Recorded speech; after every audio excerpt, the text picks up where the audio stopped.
There's my faith in the rest of the Titans right now is at a minimum because this character was introduced. If they actually brought Clark Kent / Superman into this, I'd have a really hard time with that. I've never loved Superman No. because of the one thing. He has everything.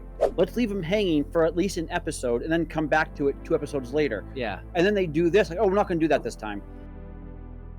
Hello, all of you wonderful people out there in podcast land. Welcome to another episode of Black and White Reviews. My name is Will. My name is Lee. And my name is Chuck. And I'm not happy. This week we're going to be talking about the episode, what is it, 205? Episode 5 or episode 6? Whatever it is. It's the episode, second season, Titans, titled Connor. This has wait, to... not happy? Episode 6 of season 2, you didn't like it? This episode that we're talking about right now? Is this 6? Yeah. This is 6. I liked parts of it. Oh, okay. This character is entirely too powerful to be in this TV show. Well... He's Way also too much. Entirely, naive and way too powerful to be in this television show. Way too much. It's the same reason that's why my I issue didn't. with Superman. It's the same reason why I didn't want Batman to be in the show. It's the same reason why I'm really mad that they wanted to introduce Superman, but they couldn't, so they just went with a clone. What, for what reason? For what cause? What is there for the rest of the crew to do? It's the same issue that I have with, like, Rachel and how she should be the heavy that's taking care of a lot of problems, but she's not because she can't control anything. So here is this character who is basically Superman. Except he can't fly yet. I'm gonna assume that eventually maybe he will be able to. Right now he can't.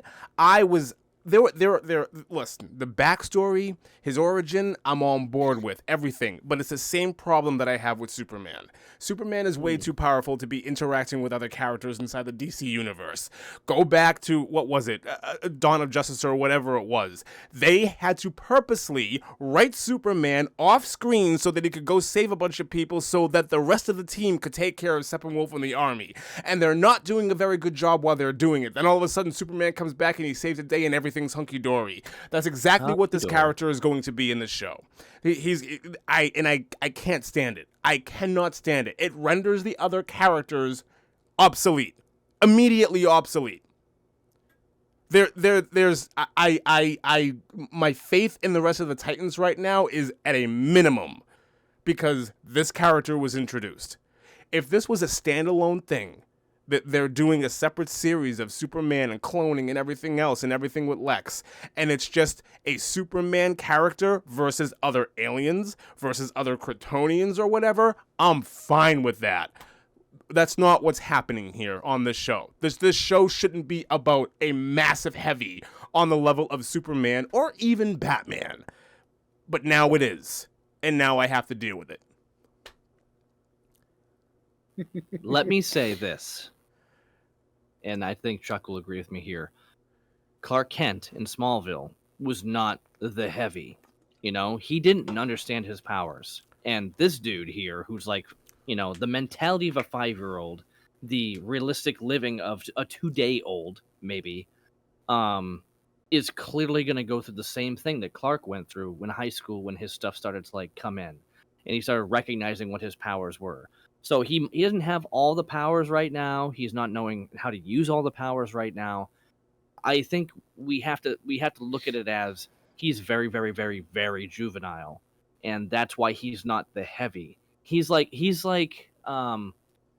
know, a knife. Like, okay, great, you have all this great stuff, and there's a knife there. Like, yeah, it can be dangerous, but nobody knows how to use it, including the knife itself. Does not have to be used.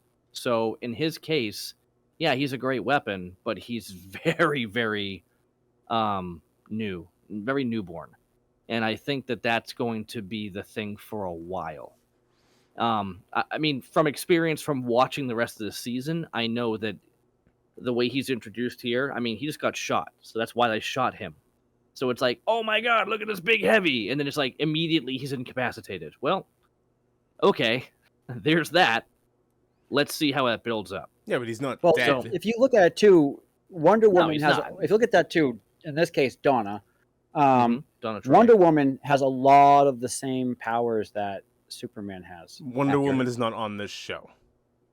Donna is. Donna Troy, who She got a lasso. Little Wonder Girl. She has a lasso. She can jump. She is extremely strong. Very. She has all the attributes of Wonder Woman, just like Robin has all the attributes of Batman. Just like Rose will have a lot of the attributes of Deathstroke. That's why I said weeks ago that there's all these people. They are. If you look at their characters, they have like a Rose has the eye patch. Why? Because Deathstroke has an eye patch. Donna has a lasso. Why? Because Diana has a lasso. We've got Rose, Donna. Are we going to have Martha? Yeah. And all these other Doctor Who characters? Martha. Dr. Donna. I'm just a Dr. Donna. Dr. Donna. Martha. What'd you say? Did we just become just best friends? Yes, we did. Yep. So I'm with you. I'm with both of you. Will, I agree, because before when we were first doing this in season 1, it was the two of us. We were griping about Batman and Superman not being in this, and if it was going to ruin it. If they actually brought Clark Kent / Superman into this, I'd have a really hard time with that. Yeah, but that's what this way that essentially is. This is Superman. This is essentially Superman. This is I look at this as more Superboy. Because they have a Superboy and a Superman. And Superboy is essentially that's why they brought Crypto into it. Superboy's best friend was Crypto. Crypto is also in this episode. And crypto is also a currency. It is. Spelled completely differently, but you're absolutely right. The dog in this episode right now has more powers and has the ability to use them better than he does. Yes, but it's a dog.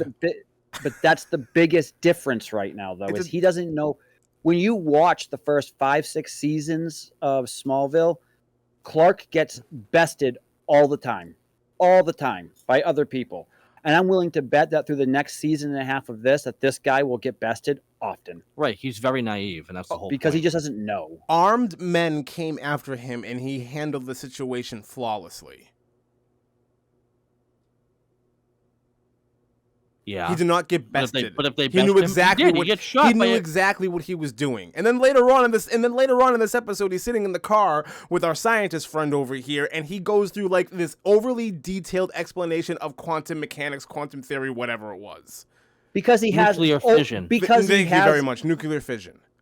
Because he is the best of Lex Luthor and the best of Superman, so he doesn't know everything yet. So that's why he's dumb one moment, and he's like, "Oh, this guy's robbing you. I'm going to save you. Oh, he's trying to take my money. Oh, you have money in your purse? Can I have your money? Can I have it?" So he actually is stupid, and he robs this little old lady after saving her from being robbed. Then he goes from saying that stupid thing to doing quantum or nuclear fusion, and he's super smart. But he's in and out of it. It's not like it's a constant. If it was a constant like Superman, the game would be changed, and you'd be absolutely right. And I think that's the big thing here is, yeah, he might be a big heavy as far as power and as far as brains, but you've got the Boy Scout of Superman, and you've got the anarchist, if you will, of Lex Luthor. And that, I think that's going to be the big struggle that we're going to see with the character going forward, which is like, I want what I want, and I want it, and I want it now. You know? I want an Oompa Loompa now. Yes, I want my golden goose now, Daddy. And so we're going to see this struggle of this kid trapped inside a superhero's body, like a literal superhero. And that's going to be his downfall. That's it. And we're going to get stuck with there's the humanity, and then there's like the I guess dishumanity of this character being from, one dude and his arch nemesis. Which I will say, in all of comic book stuff that we've talked about, I've actually never seen this before, where you have the hero and the villain in one person. You don't typically get that. I mean, actually, we did. Spider-Man 3, when he was trying to Bully Maguire, when he was Spider-Man and on the verge of being Venom, he was back and forth in the black Spider-Man costume. You had that. That is what this is right now. It's just he can't just rip the suit off and become somebody different. He is internally both and that's going to be really interesting to. And I agree with watch. that. It's really interesting, and I enjoy that for what it is. But I think my point still stands that I think he's a little bit too OP for this show, for what's going on. He is overkill for a character like Deathstroke. This is overkill for that. To introduce this now. It was the case that he would be overkill for Lex Luthor then too. I can understand if Corey all of a sudden like loses it and she's a bad guy and she wants to, kill Raven or Rachel. I would completely be on board with them introducing a character like this to like equal everything out. But like right now, like the biggest threat out there is Deathstroke, and you introduce a clone of Superman. I'll tell you this. I think the stakes should be higher to introduce a character like this. When we first saw Corey, we're like, whoa, she's like super powerful. And when she was introduced, she was a big heavy. Like bullets came at her and they just burned up without her even like trying. And then she just like blew up buildings by standing there and walked out like nothing happened. She was a big deal. They've taken her character and they've changed what she was around for and, available for. So I think we're going to kind of get more of he's just not there, which cop out, whatever, baloney. But again, I think we're going to see these characters still. I mean, put it this way. We need to see Rachel step it up and be involved at some point. 100%. Because we've been waiting for this since the beginning of the show. I'll tell you this. On top of that, few episodes into season 3, we still don't see it. So maybe that's the whole point of the show, is in the end, we finally see it, and we're like, oh, okay, I get it. But the reality is, little bits of her Superman, here and there. Yeah, but Superman has this one stupid crutch. This one stupid, like, kryptonite. Kryptonite. Haha. And it can be used against him.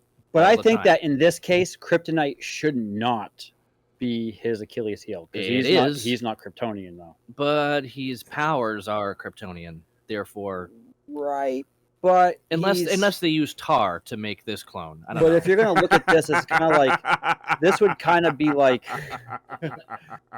for your well-fed behind. I can't even finish the line anymore. Plastic, government-funded plastic. I'll continue. Molded plastic seats. No, this character is. I think they're trying to make this character, follow me on this one, it's kind of a stretch, a lot like Blade. All of the strengths, none of the weaknesses. However, the weakness of a Kryptonian he still has, which I think is far-fetched, seeing that technically he's not a Kryptonian. He is actually half human. Therefore, just like Blade, who was half human, didn't have the thirst. I mean, he had the thirst, but daylight, silver, garlic, none of that stuff affected him. Kryptonite should not affect this guy. So I think that right there is the cop-out of how they're going to make him not so strong. Because they can actually utilize that to just like Batman bested him almost in Batman v Superman.